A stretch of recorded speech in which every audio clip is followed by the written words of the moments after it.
엄마도 가기 싫지? 딴 데 가기 싫지? 응. 여기 있는 게 좋아. 하나, 둘, 셋. 대박. 나 이거 밥이랑도 먹을 수 있어. 엄마에게 가는 길은 기대와 현실의 간극이 벌어지는 길이다. 기대는 언제나 현실 앞에서 주춤거리며 당황한다. 엄마가 좋아질 거라는 내 희망은 시간이 지날수록 겁을 먹고 있다. 발차기.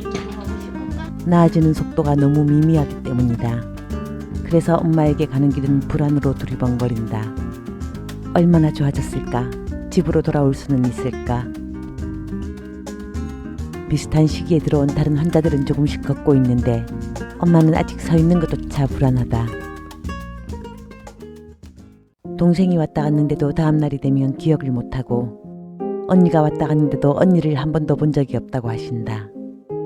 엄마 머릿속에는 벼랑 같은 게 있어서 엄마의 뇌세포들은 벼랑 아래로 추락하는 것 같다. 뇌절하는 세포들이 뇌의 회로를 끊어놓는 것 같다.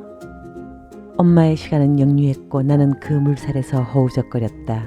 엄마는 90년을 한순간에 역류해 아기가 되어버렸다.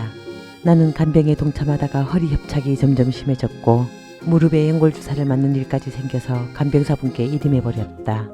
발병 3개월이 지나면서 걷는 능력과 대소변을 가리는 능력은 별개라는 것을 깨달았다. 걸을 수 있다면 엄마가 화장실은 혼자 갈 수 있을 거라 착각했던 것이다. 망가진 뇌가 회복되지 않으면 대소변 조절 능력도 회복되지 않습니다. 걷게 된다 하더라도 괴사된 뇌가 회복되지 않으면 기저귀 생활은 이어지고 뇌가 돌아오지 않는 상태에서 움직이는 능력만 좋아지면 환자가 기저귀를 자꾸 빼고 아무데나 대소변을 보고 문제는 더 커진다. 즉 한시도 눈을 떼지 않고 24시간 사람이 붙어 있어야 합니다. 그리고 이것은 30년 뒤 나에게도 찾아올 수 있는 현실이다. 2월 18일부터 6월 10일까지 간병비와 병원비로 3천만 원 정도의 돈이 나갔다. 3개월 20일 만에 나간 금액입니다. 그중 간병비가 1,600만 원, 병원비 1,100만 원, 의료보조기구, 의료용품, 부대 비용이 300만 원 정도입니다. 그나마 병원비도 산전특례라는 혜택을 받아서 그 정도로 줄인 겁니다. 아우, 별걸 다 까발리네. 이거 제가 왜 말씀드리냐 하면 어떤 분이 댓글로 물어보시는데 나중에 부모님 간병비가 얼마나 드는지 간병보험이라도 들려면 어느 정도 금액을 예측하고 보험을 들어야 되는지 이렇게 여쭤보시는 분이 있었는데 제가 생각해도 이거는 좀 심각한 문제더라고요. 내가 겪어보니까. 간병비가 하루에 13만 원에서 15만 원 선이거든요. 13만 원, 15만 원이란 돈 안에 식대도 다 포함되어 있고요. 그러면 한 달이면 400만 원 돈이에요, 이게. 엄청 큰 거죠. 간병사들이 5일마다 한 번씩 돈을 받는데 80만 원씩 그 통장에 돈을 넣어주는 거예요. 5일마다 돈을 7, 80만 원씩 넣으려면 그때마다 손이 벌벌벌 떨리는 거야. 내가 직접 간병을 해보니까 그 정도 돈을 안 받고는 이 일을 못해요. 병원에 한번 들어오면 밖에 나가지도 못하고 꼼짝 않고 그 병원에서 생활을 하거든요. 한 달씩, 두 달씩. 이 간병비가 너무 무서워서 가족 간병을 하는 거예요. 배우자가 전담해서 간병을 한다든가 아니면 자식들 중에 한 사람을 정해놓고 다른 형제들이 십시일반 돈을 좀 모아서 비용을 좀 주고 그 한 명이 전담해서 간병을 한다든가. 나도 병원에서 간병하면서 보니까 병원에서 가족 간병 하시는 분들이 그렇게 많더라고요. 간병비 때문에. 그래서 잼에 까발려 드렸습니다. 칠곡경대병원에서 퇴원 조치를 통보받았다. 중환자라 대학병원에서 있을 수 있는 최대한의 기간 동안 있었다. 이제 종합병원이 아닌 일반 병원으로 옮겨야 하고 간병비를 줄이기 위해서 통합간병 시스템이 있는 병원을 알아보기로 했다. 통합간병 서비스는 하루에 간병비 3만 원 정도이고 한 병실에 간병사 한두 명이 배치되어 있습니다. 간병비 보조를 받기 때문에 사람들이 선호하는 곳이라 심사도 받아야 돼요. 지금 근로복지공단 대구병원 거기를 지금 찾아가 보려고 합니다. 병원에 상담을 받아야 돼요. 이게 상담을 뭐 언제든지 찾아가서 받는 게 아니라 병원에 전화해가지고 이 날짜를 받아서 가야 돼요. 막상 그 병원에 또 입원해서도 사실은 3개월, 최대한 3개월 정도밖에 못 있거든요. 그래서 병원을 자꾸 전전해서 다녀야 돼요. 어쨌든 가서 상담 받아봐야 되죠. 통합감경 서비스에 해당되는 병원은 국민건강보험공단에서 검색하면 됩니다.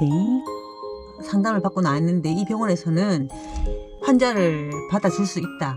입원은 가능하다. 하지만 통합간호간병 시스템 적용된 병실은 이용할 수가 없다. 기저귀 환자는 안 된다 그러네. 개인 간병을 붙여가지고 4인실에서 입원한다면 입원을 시켜주겠다. 이 간병비가 한 달에 지금 400 이상씩 들어가가지고 이게 지금 제일 문제인 거야. 다 돈하고 전쟁이에요. 돈하고 전쟁. 몇 군데 더 병원을 알아보러 다녔지만 통합병동은 다 거절당했다. 병원마다 커트라인이 다른데 고령이 기저귀 환자라는 것이 공통적 문제였다. 엄마와 나는 빗길 위에서 방향을 잃었다. 삶의 마지막을 향하는 침대 하나를 찾는 게 이렇게 힘들 줄 몰랐다. 내가 원하지 않는 사람들과 같은 방을 사용하게 되고 물건이라고는 가방 서너 개가 전부인 마지막을 향해 가는 길. 열망도 내 것이 될 수 없는 비어져가는 길의 끄트머리가 이렇게나 순탄치 않다. 다행히 한 군데 병원에서 오케이 사인이 났습니다. 다행히 엄마가 의사 표현을 할 줄 아시고 마비된 다리에 재활 가능성이 있다고 받아주신다 하셨어요. 엄마도 가기 싫지? 딴 데 가기 싫지? 여기 있는 게 좋아. 병원을 옮기는 날 엄마는 간병사분께 편지를 쓰기 시작했다. 아줌마한테 편지 쓰나? 이별 편지. 내가 죽을 때까지 못 잊을 거다 그랬다. 죽을 때까지 못 잊을 거다. 가시 갖고 건강하셔야 돼. 밥도 잘 잡숫고 운동도 열심히 하고. 한마디 세계것으로 웃고 그게 할매 최고였어. 이 방에서 최고였어. 재활실도 할매 가버리면 심심해서 웃자고 계좌지 선생님들도 전부 다 웃으면서 치료받고 웃으면서 했으니까 할매가 최고. 할매 성격도 좋고 말도 잘하시고. 옆방 아가씨 환자도 엄마에게 선물을 건네러 왔습니다.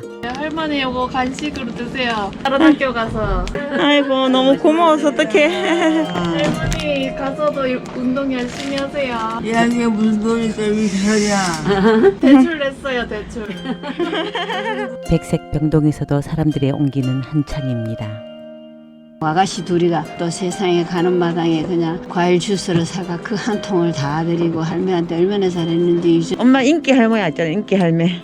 보통 사람 그래 안 해주거든. 그래 아가씨 둘이 얼마나 지극경성으로 할매를 섬겼는지 그 할매 성격이 좋으니까 그렇게 그런 거야. 그리고 마지막으로 엄마의 기저귀를 갈아드립니다. 앞으로 3개월은 이 일도 못하게 되니 내 마음도 무겁다.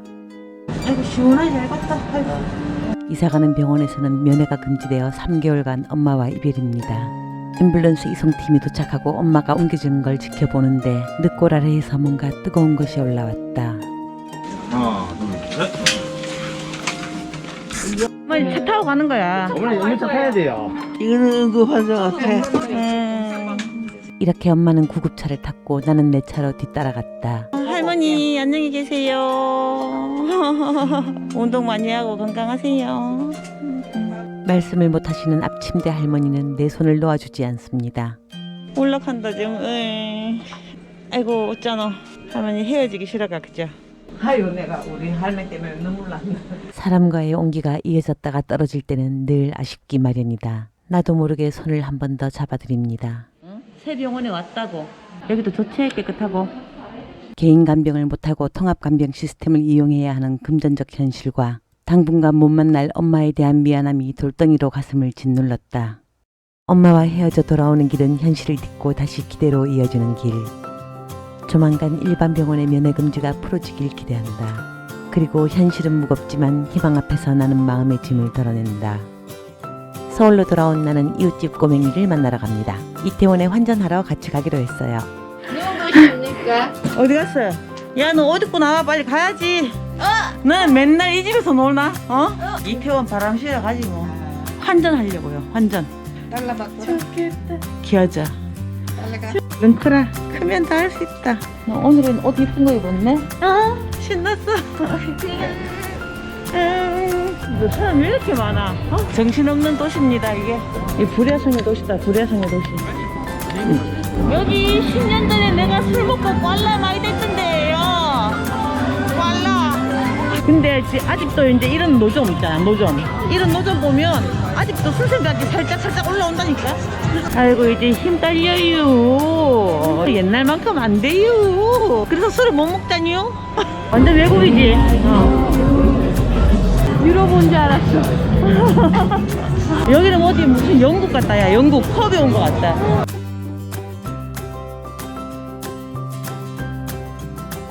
집에 갈 때도 그래 갈까? 알았어.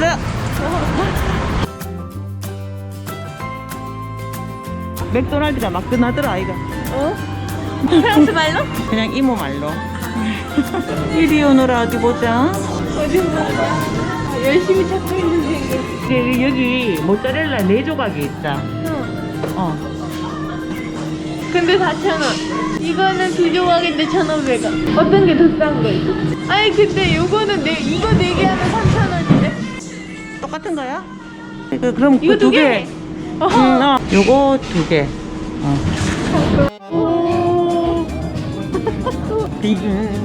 풍악을 울려라. 나 이거 밥이랑도 먹을 수 있어.